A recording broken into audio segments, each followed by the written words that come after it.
YouTube channel. I'm going to do my Smile 2 review. I finally saw this movie on a big screen. Luckily for me, because I'm glad I did see it on the big screen. I don't like watching movies at home. I don't like sitting there in front of a television. I can kind of lock in to see a movie on a big screen, but if you put me in front of a television, I'm going to want to check my computer and do other things.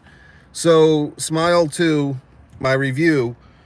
Overall, if you're a horror fan, I think this is a really good movie. A few people told me that Smile 2 is actually better than the first one, and I think they're right. So credit to those that told me that, because I wasn't terribly impressed with the first Smile. I thought the concept was good.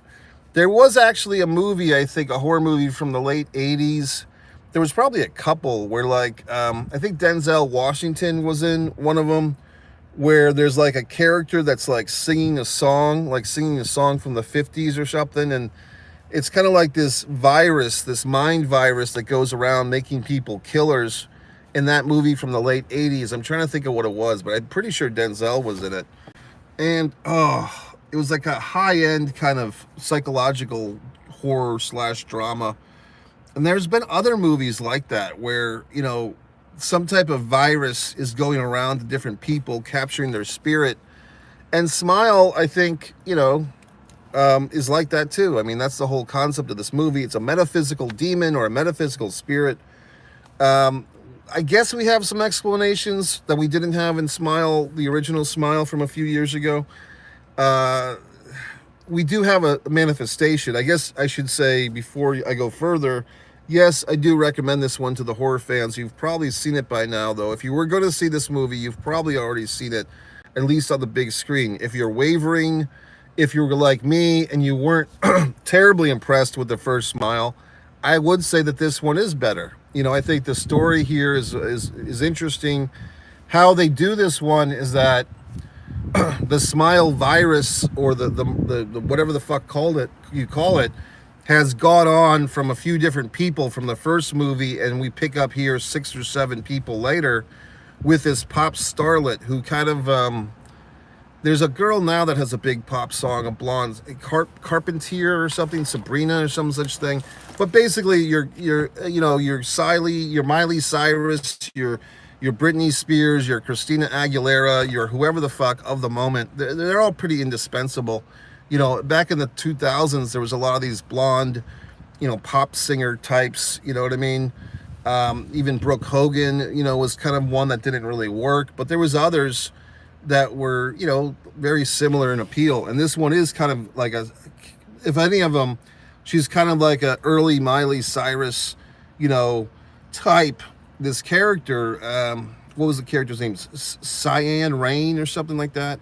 But I thought, the actress, whose name, Naomi Scott, I believe was the name of the actress. I thought she did a really good job. She's sympathetic. She has the overbearing stage mother. There was a TV show that I watched, The Other Ones, which I think that was the name of it. It was about a stage mom, and she had like a Justin Bieber kid. It was a lady from Saturday Night Live. Vanessa, no, it wasn't Vanessa Bayer. It was before her. The lady that did the whatever the fuck, the Catholic schoolgirl stuff. But this movie, I thought, had a lot of stuff going, because the mom's kind of an antagonist, the stage mother who's always pressing her daughter to do these engagements and putting all this pressure on her to be the #1 pop star in the world. We do feel sympathy for this character, even though that's kind of an unsympathetic thing. You know what I mean? And wasn't there a movie, the M. Night Shyamalan movie from a few months earlier this year, that also had kind of that as a main character focus, like the pop singer type?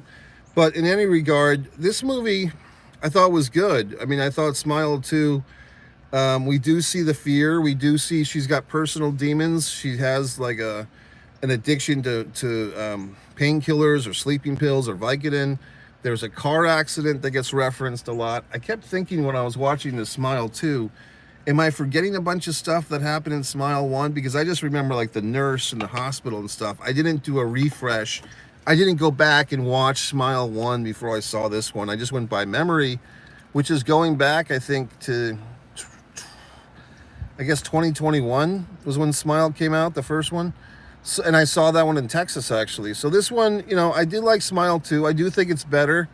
I am registering that I like Smile 2 more than Smile 1 by my memory. I think possibly it's just a more captivating story of the female pop singer. It's the special effects, the jump scares, all that stuff was really good in this one. My buddy, What Would Luthez Do, actually made a nice comment about my review of The Witch. The Witch that just came out was not very good. I thought it was a kind of a bummer or just a flop. You know, there's a lot of movies called The Witch, but the one that's out for 2024 is not very good. But this movie, Smile 2, I think if you're a horror fan, you'll want to see this one. I do think that it's very worthy.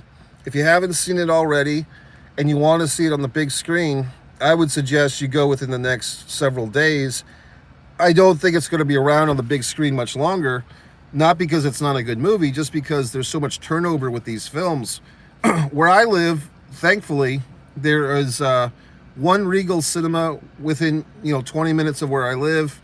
And then within 30 or 40 minutes, there's basically 3 AMC theaters, and there's also 3 Cinemark theaters. So I have a town, in my little world where there's like 7 movie theaters to go to. And a few years ago, there was a few more Regal Cinemas added to that mix. There was actually 3 Regal Cinemas in Jacksonville until a few years ago when it went from 3 to 1. And I still try to, support the one Regal Cinema that's left, just out of trying to keep hope alive for Regal Cinemas. So I thought this movie was good. I give the credit, a lot of it, to, the director or whoever the fuck, and also the lead actress. I thought she was really great in this thing. And, the story was good. And I can't really think of any flaws except to say maybe it was a tinge long. I had at one point was thinking I might go see Terrifier 3 and Smile 2 in the same day, but they were both very long. I think Terrifier 2, I think that's over 2 hours, slightly over 2 hours, and Smile 3 or Smile 2, Terrifier 3 is over 2 hours and Smile 2 is 2 hours and 7 minutes. 2 hours and 7 minutes is a bit of an epic for a horror film these days. But I can't really say what I would edit out. I can't sit here and say, well, this scene could have been shortened or they didn't need this subplot. I think everything that's in Smile 2 should be there. Sure, you could always trim something, but I thought it was good. Also, the female friend character I thought was interesting. I thought that was well done, the way that people, and, not just women, but men too, but I think in this case, it was a women friendship. I thought that was very spot on to how longtime female friends will work with each other or, look out for each other, even if they have had a big argument, which, they had. So I did like that element. I'm trying to think of other things I can say. I don't know. I just thought it was a good movie. So Smile 2. Also, folks, in case you got this far, I don't know how long I'm going to be doing YouTube videos. I'm looking for other outlets. I've been saying that for a few weeks, but YouTube has been really fucking with me, censoring my material, removing my material, removing channels that were totally innocent. One artist, Mike Messier's channel, has been fully removed. I've also been banished from Facebook, believe it or not. So in case you were a Facebook buddy of mine and you say, well, gee whiz, what happened to that guy? I got messages from people thinking that I blocked them and so forth. I did not. But no, I'm still alive. I'm still here. You just have to check more often, I guess, because you're probably not getting notifications. You have to go to One Pro Wrestling and Sports Fan for my other videos. And I'm looking for other options. So if you have suggestions, I'm open to anything. I do have a Vimeo page. Vimeo, I'm not sure why Vimeo never really took off. I mean, it's there, but people don't seem to care. It's kind of like the beta of this thing of if YouTube is VHS, Vimeo is beta. Nobody gives a shit, even though it's superior. You know what I mean? I'm trying to make my little bandana thing. You get to a certain point in life and you just do things. But here we go. See? Doesn't that look nice? I do find that people don't fuck with me when I wear these bandana things. I feel like it's a nice little cushion between me and the world. People see the bandana and they're like, well, this guy's got to be he's going to be okay, or maybe he's not. So they just won't mess with me. But in any regard, I'm looking for my gym bag. I'm at the gym now. I'm going to go in there. This particular gym, you know, it's basically people that want to sit on a machine and check their phone. That's the type of people that go to this gym. And some of them are in good shape. It's just, I've noticed, even the people in good shape, the people not in such good shape, they basically sit on a machine for 5 or 10 or 15 minutes and check their goddamn phone. They don't actually lift the fucking weights. They don't actually do the exercises. They take up the machines and they check their phone, and then they feel like they did something with themselves. So you might be saying, well, gee whiz, Mike, what can you do? Anyway, that's it. Mike Messier. Go see The Smile too. It was